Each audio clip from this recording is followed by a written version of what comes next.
जस कोनी बात को मान लेना से लेकिन इस बाबू के मैं गलत बात नहीं कर सकता अपन अंजना जी कोई माँ बाप गलत बोला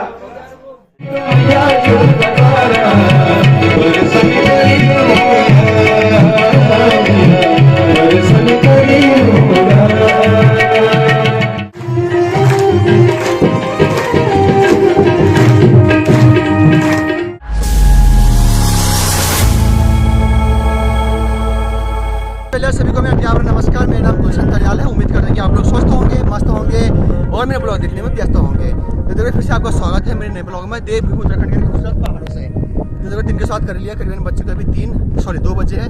2 बजे आज का ब्लॉग मैं शुरुआत कर रहा हूँ। जैसे कि आप लोग पता है कि आज यहाँ पे जो देवी भागवत कथा है उसका तीसरा दिन है। तो आप लोग आज के ब्लॉग में बने रहना, बिल्कुल कुछ कीमत आज के ब्लॉग में जो भी कार्यक्रम होगा आप लोग देखने का प्रयास करूँगा। तो आप लोगों को लेकर चलता हूँ सीधा मंदिर।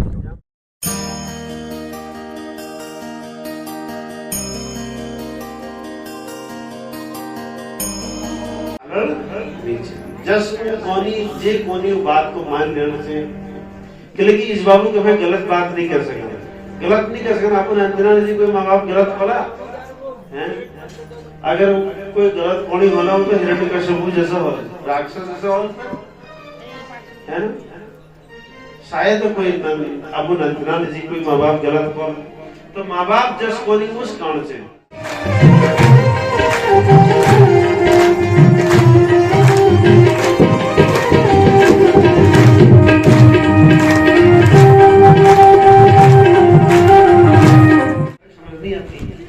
साल के बाद फिर धीरे धीरे समझ आती, किसी को भी वो भी 40 साल बाद समझ वो शुरू है और तब तक जीवन बर्बाद हो जाता।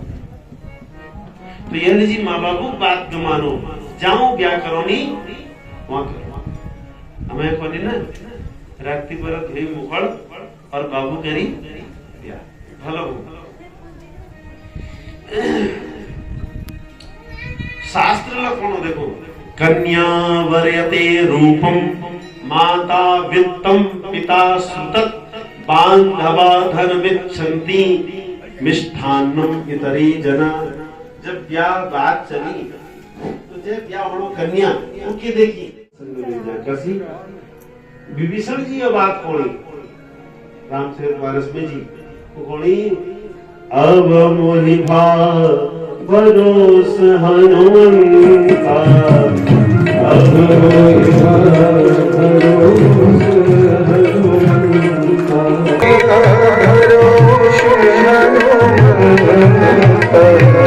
बिनु हरि में पान लहे नहीं संता, बिनु हरि में पान लहे नहीं संता, बिनु हरि हे द्वारपाल बंधु संतोष एवास्य नान्योस्ति भुवनत्रये। सच्चा मित्र सच्चा बंधु है संतोष। सब दगड़ी के जो संतोष को धन गज धन बाजी धन और रतन धन खान। जब आवे संतोष धन सब धन धूरी समान। बहुत प्रकार धन हो होगा लेकिन संतोष न हो, सुख मिल लो लेकिन कुछ नहीं, लेकिन संतोष तो सुख हो। संतोष होना बहुत जरूरी है जीवन में। तो सब बढ़िया मित्र, सब बढ़िया दगड़ी को छू संतोष। संतोषाद अनुत्तम सुख लाभ। संतोष जनित जो सुख सुने वो सर्वश्रेष्ठ सुख सुन।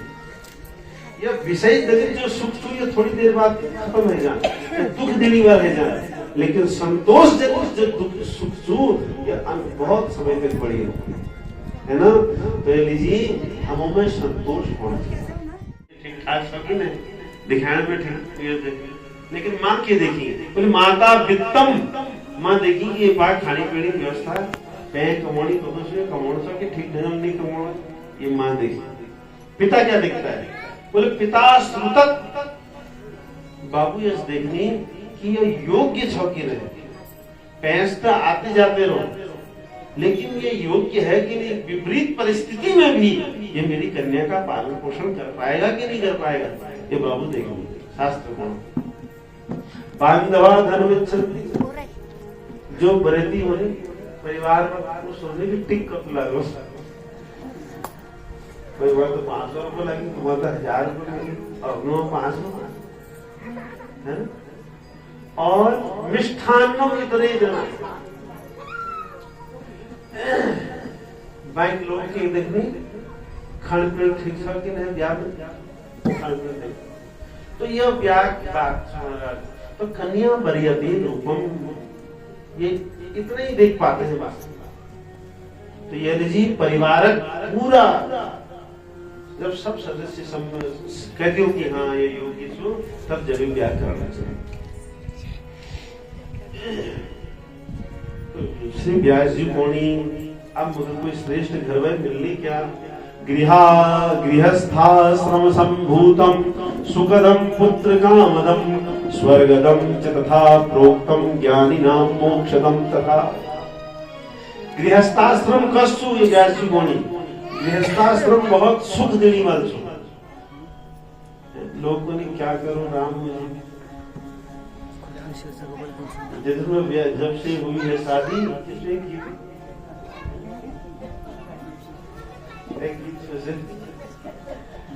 और शादी का वक्त जो खाए वो पछताए, जो न खाए वो भी पछताए।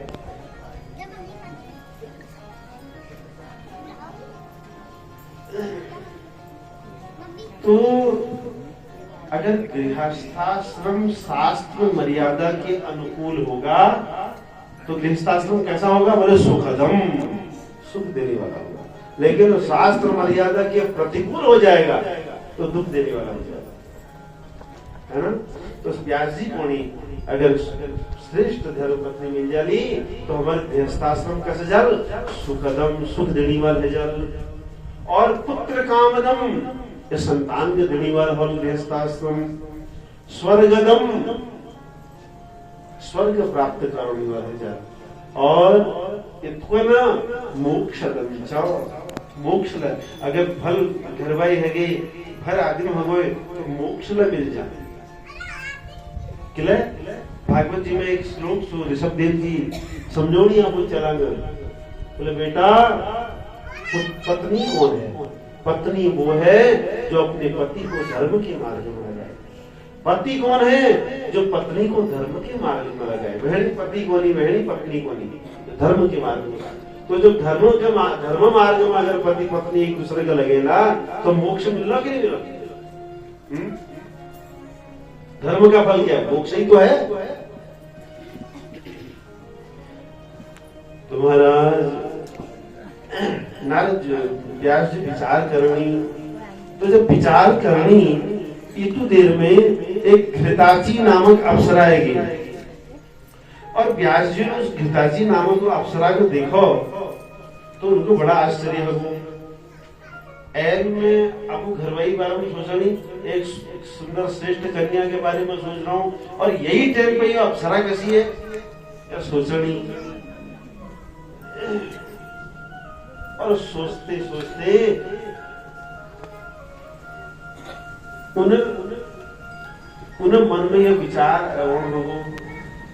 यही तो उन्हें है जगह में ब्याह पड़ी बात, लेकिन अप्सरा जगह ब्याह करने कोई विशेष फैल नहीं है, ये तो अप्सरा जगह ब्याह नहीं करना। और जब वो अप्सरा कहे बने बच्चों, अप्सरा कहे बने जब समुद्र मंथन हुआ तो समुद्र मंथन में अपसु यानी जल से जिनका प्राकट्य हुआ, जल से जो प्रकट हुई, समुद्र मंथन से जो प्रकट हुई है वो सब अप्सराएं, स्वर्ग की निधि है। अभी अप्सरा व्यास जी में देखो, ये गौरव देखनी और ये डर लगा, तो यह एक सुखी तोता रूप बढ़वे उड़वे रहेगी। और यही टाइम पे व्यास जी मन में पुत्र कामनाएं और उनर तेज अरणी में जो अरणी मंथन करने थी उनका तेज उसमें गिर गया और वहीं से सुखदेव जी का प्राकट। बोलो सुखदेव जी महाराज की। सुखदेव जी प्रकट लगी। सुखदेव जी कोई माँ गर्भ में प्रकट नहीं आए, सिद्ध प्रकट लगी, आयोनिक है। और जैसे उन्हें जन्म होते ही आकाश में दंड कमंडल मृगछाला सब आकाश में देवतान उन्नति है, सब बड़े प्रसन्न है। व्यास जी बहुत प्रसन्न है। सोचनी यो भी चल छु जैन जी में तब कर रहा थी, शिवजुल मुझे आशीर्वाद दे रहा थी, बहुत खुश रही। और वो अब चल के लिए गंगा जी में आई और गंगा में स्नान करा। गंगा में स्नान करने जैसे मल आई तो फिर उन्हें जात कर्म संस्कार करो। व्यास जी जात कर्म संस्कार, जन्म है बात करो, एक संस्कार हो जय नाम हो जात करो।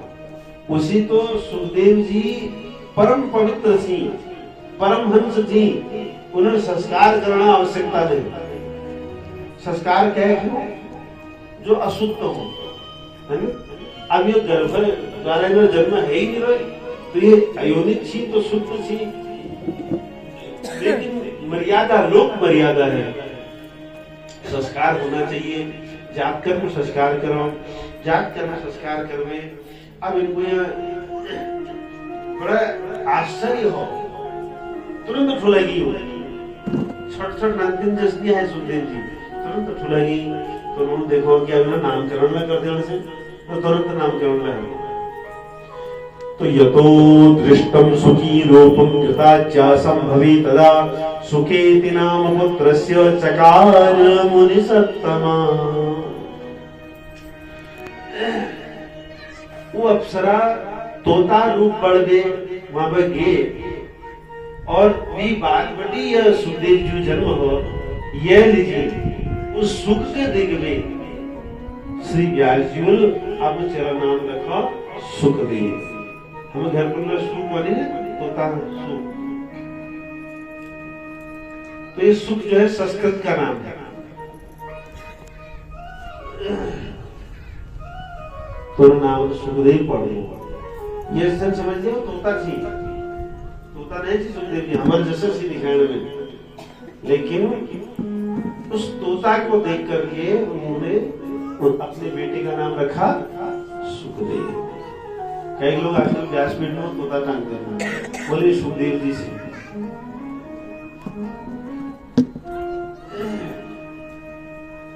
तो सुखदेव जी जन्म लगो, नामकरण लगो। अब उन्होंने देखो ये तो फूल लागण है ना, तो अब ये जदूल कर देने से यज्ञोपवीत संस्कार। सद्य सबवृद्धे बालो जात मात्रोति दीप्तिमान तस्योपनयनम चक्रे व्यासो विद्या विधानविद। व्यास जी एक नाम इतने कौड़ी सूत जी, विद्या विधानविद। विद्याविद तो है ही है, विधानविद, विधान विधि का जानने और विद्या का जानने, सब प्रकार विद्या व्यास जी जानने। व्यास जी कोई साधारण है, एक पहले भी चिंतन करो कि व्यास जी तो साक्षात भगवान थी, सब विद्याओं को जानने वाली थी, सब प्रकार व्याकरण उन्होंने अनेक अनेक विद्या सब जाननी और विधान कर जानने की काम कैसे होते है ना। तो उन्होंने फिर अब चलो यज्ञोपवीत संस्कार करो।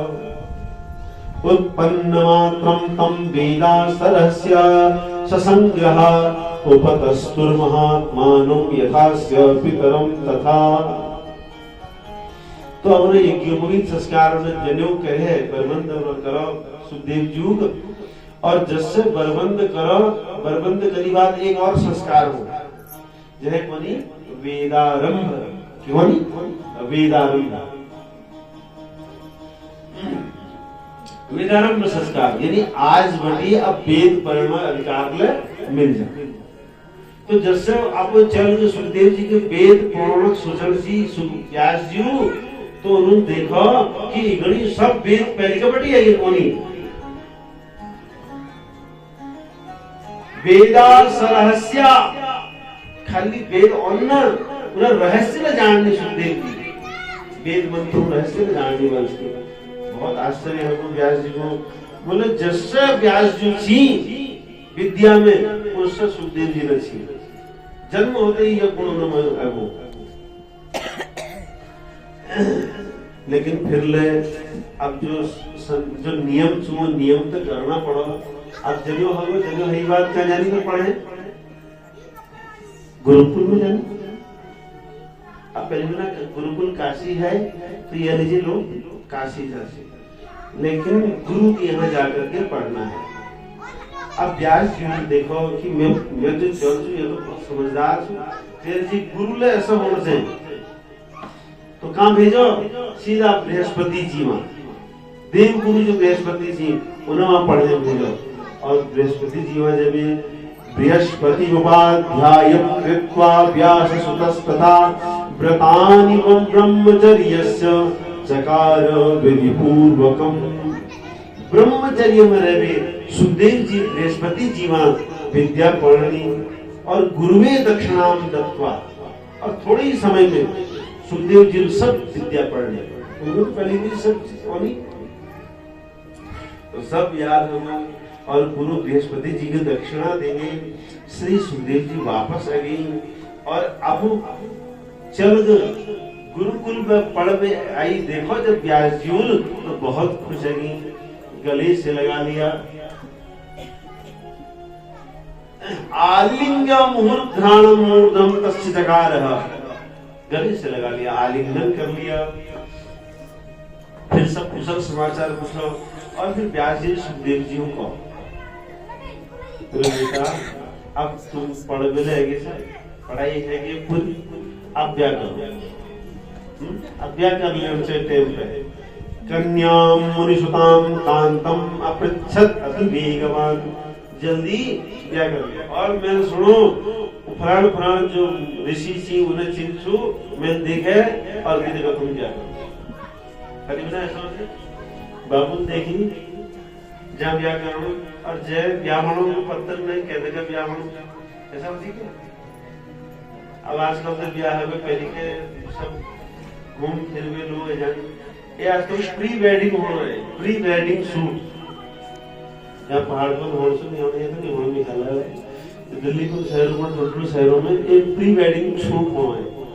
तो गिनू ने जय ब्याह होना वो घर में घर जानी के आई कह रही है तो बिहार जब वहाँ के गोवा में जाते जानना और वहाँ जब फोटो शूट करेंगे। और आश्चर्य सुनो जैसे ब्याह वाली ना वो फोटो के दिखाने को फुल स्क्रीन में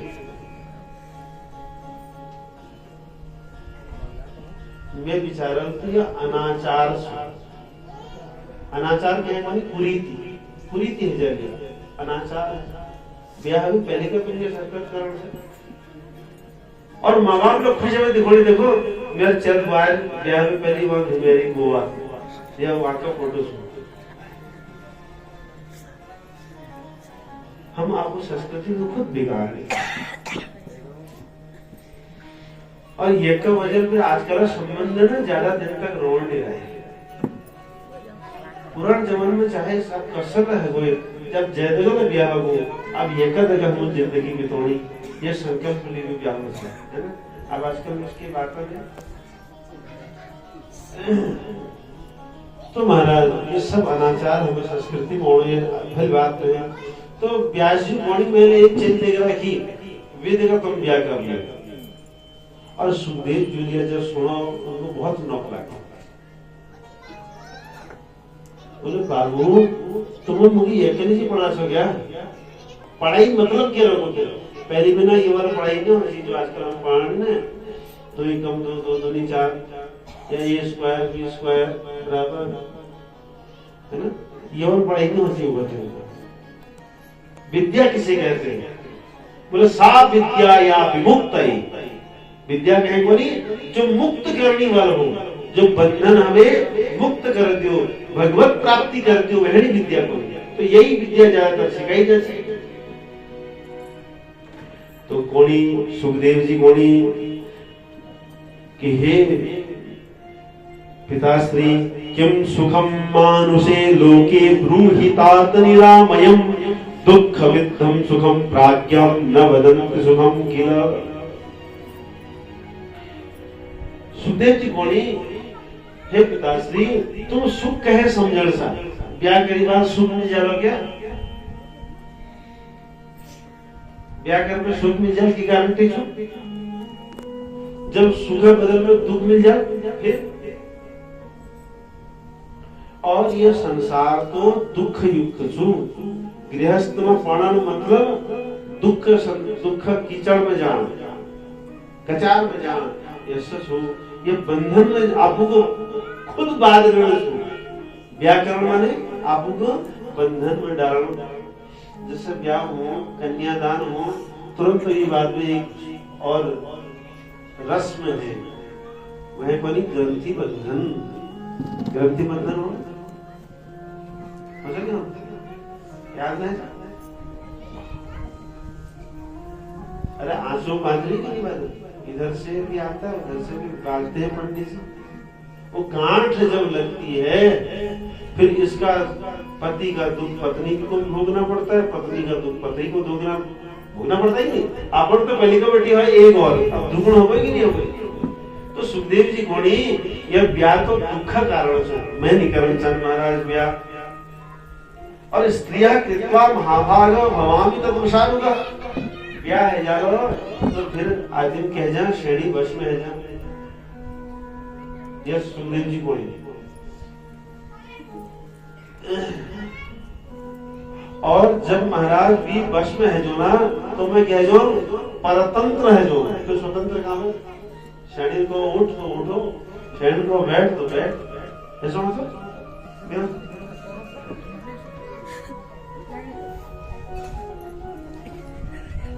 तुमको लावणो खराब जीवन लोग पूछे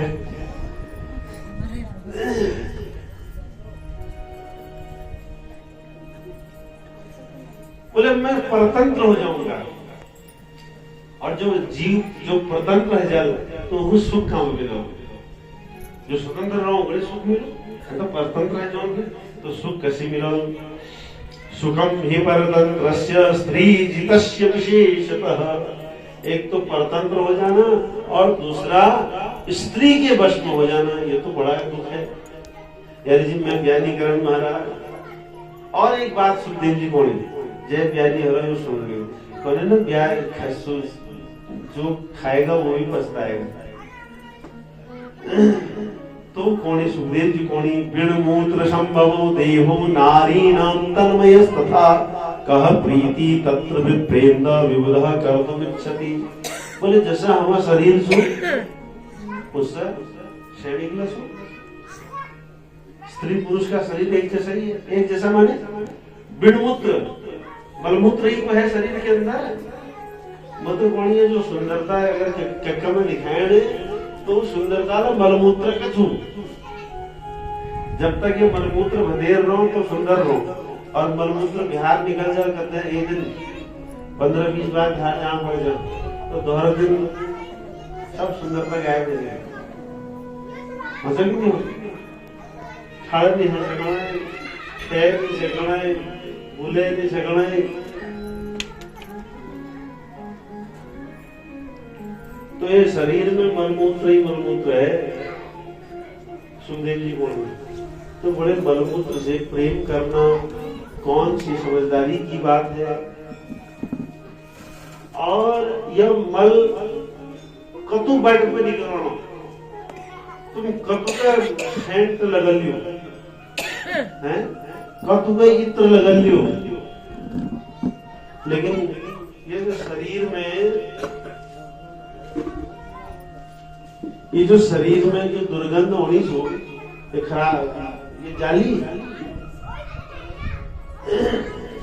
ये भागवत जी में एक प्रसंग हो, जय राम जी को धुंधुकारी पद्म पुराणों तो धुंधुकारी कौन हो? ये शरीर का सु बोले दुर्गंधम पात्र मूत्र पुरीशयो। ये शरीर का सु बोले दुर्गंध का पात्र है, इनमें बदबू ही बदबू निकली।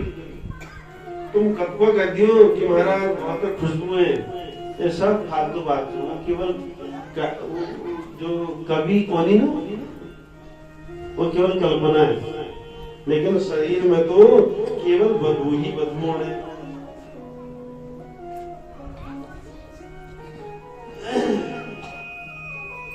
तो ये बदबू ढेर है प्रेम करण, ये कोई समझदारी बात सुखदेव की कोनी मैं नहीं करने दिया, मैं शादी नहीं कर सकता। स्पष्ट कहे, अरे ये तो सुंदर सुंदर वेद में पढ़ी, ये शास्त्र पढ़ी, कह लीजिए कि मेरा आत्म कल्याण है जल, मोक्ष है जल, मेरा बंधन छूट जल। तुम तो और बंधन में डालना बात कौन सा, मैं बंधन में नहीं पड़ सका। क्व सुखम बंधनागारे तेन भीतोष्म्यहं पितः। हे पिताश्री, अब इसमें सुख कहाँ है? ये तो बंधनागार है। गृहस्थ क्या है? बंधनागार, बंधन है। जी मैं बंधन में नहीं पढ़ना चाहता। अब व्यास जी ने जब इस बात सुनी तो व्यास जी को बड़ा आश्चर्य होता। व्यास जी बोले, देखो बेटा, यस बात में न गृहम बंधनागारम बंधनेन च कारणम मनसा योग निर्मुक्तो गृहस्थो विमुच्यते। ये बंधन जो मनक जो बंधन के जो मनक जी गृहस्थ तो बहुत बढ़िया जो गृहस्थ में रहे भगवान भजन करते करते अब गृहस्थ चरणों तो वो मुक्त गृहस्थ में रहे मुक्त है जान। देखो वशिष्ठ आदि बड़े बड़े ऋषि इन्होंने क्या करो, इन्होंने गृहस्थ में रही, क्या ये मुक्त नहीं है क्या?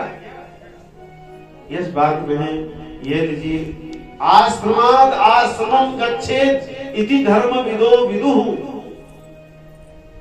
क्या करो? पहले ब्रह्मचारी रहो। मैं 4 आश्रम थी। कतो आश्रम थी? को बोलो। ब्रह्मचर्य, फिर गृहस्थ, फिर वानप्रस्थ, फिर संन्यास। 4 आश्रम। तो व्यास जी बोली आश्रमाद आश्रमम गच्छेत, एक एक आश्रम में सीढ़ी की भांति चढ़ते हुए अंत में संन्यास में।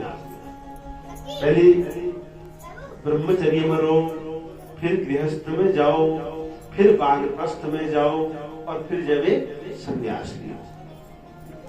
व्यास जी बोली धर्म विदो विदु, जो धर्म के जानने वाले लोग थी वो कोने की इसका जीवन जीवन से हमारा आयु कलयुग में कतो वर्ष छु 100 वर्ष। तो बोले 25 वर्ष तक ब्रह्मचर्य विद्या ग्रहण करो और 50 वर्ष तक गृहस्थ में रहो, धन अर्जित करो, फिर 50/75 तक त्याग करो, धन से धर्म कमाओ तीसरी अवस्था में, और चौथी अवस्था में बोले भगवान का भजन करो, संन्यास। प्रथमेनार्जिते विद्या द्वितीयेनार्जितं धनं तृतीयेनार्जितं पुण्यं चतुर्थे किं करिष्यति।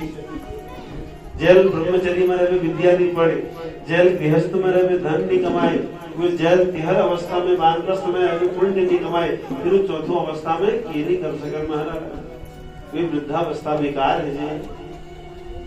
तो यह लीजिए तुम क्या करो, क्या करोगे? संतान उत्पत्ति करो और देवान पितृन मनुष्याश्च संतर्प्य विधिवत् सुता, देवताओं की पूजा करो। जब तू पूज करो, अपनी इष्ट पूज करो, संध्या पूजा करो, यज्ञ करो, यागादि करो, पितरों तर्पण करो, श्राद्ध करो। अच्छा ये बात बताओ, श्राद्ध नाम है तो कतु श्राद्ध होनी है साल में? ये साल में कतु श्राद्ध होनी? जो श्राद्ध करने वाले को करते श्राद्ध आप करते हो, और कोई नहीं करता। यहाँ वी शिष्य तो नहीं है, नाम हराम पाल है शिष्य, उन्हीं का श्राद्ध रहा, उन्हें आपको सब पितरों फोटो गाड़ में ले गए।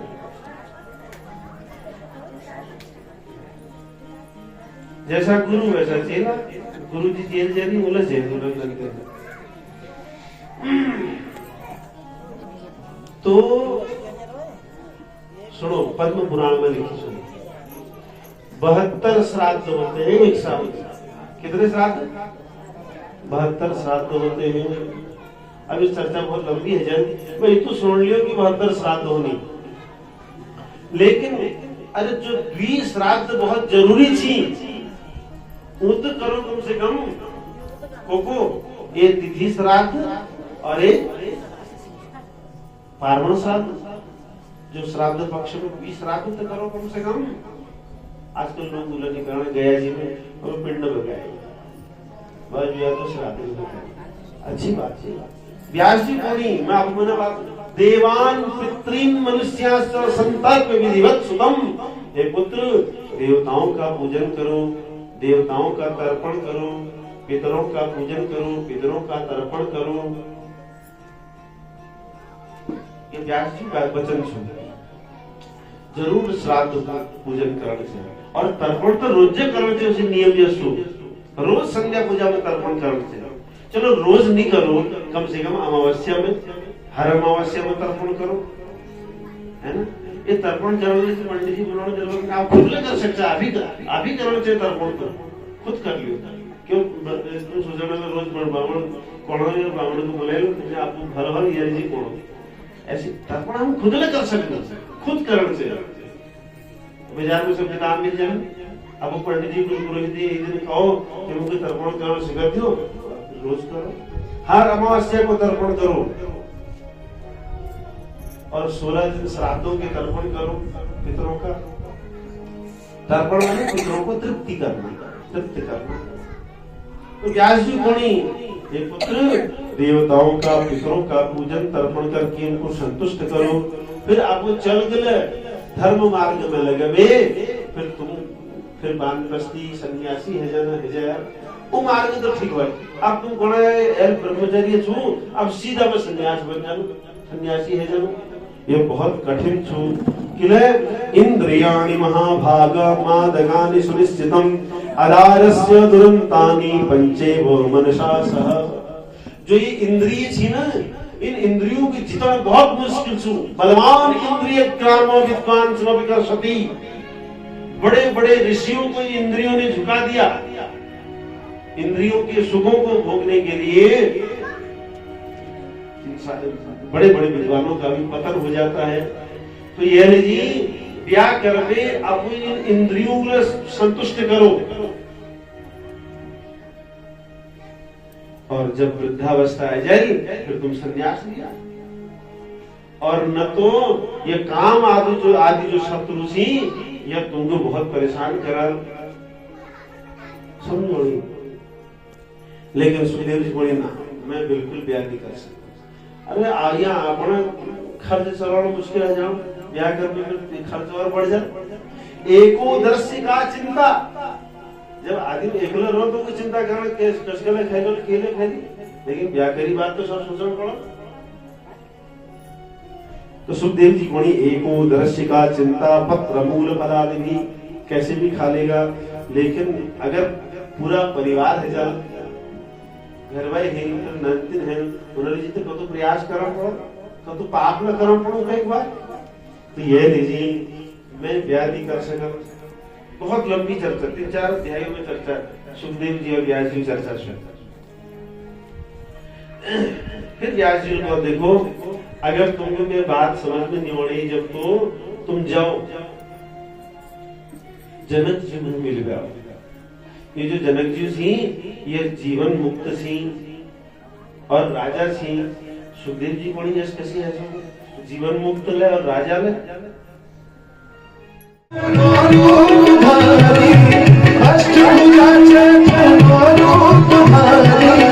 मेरी मां काली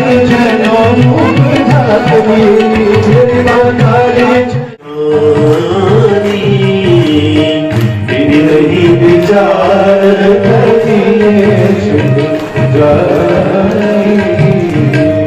नहीं विचार करिए शुभ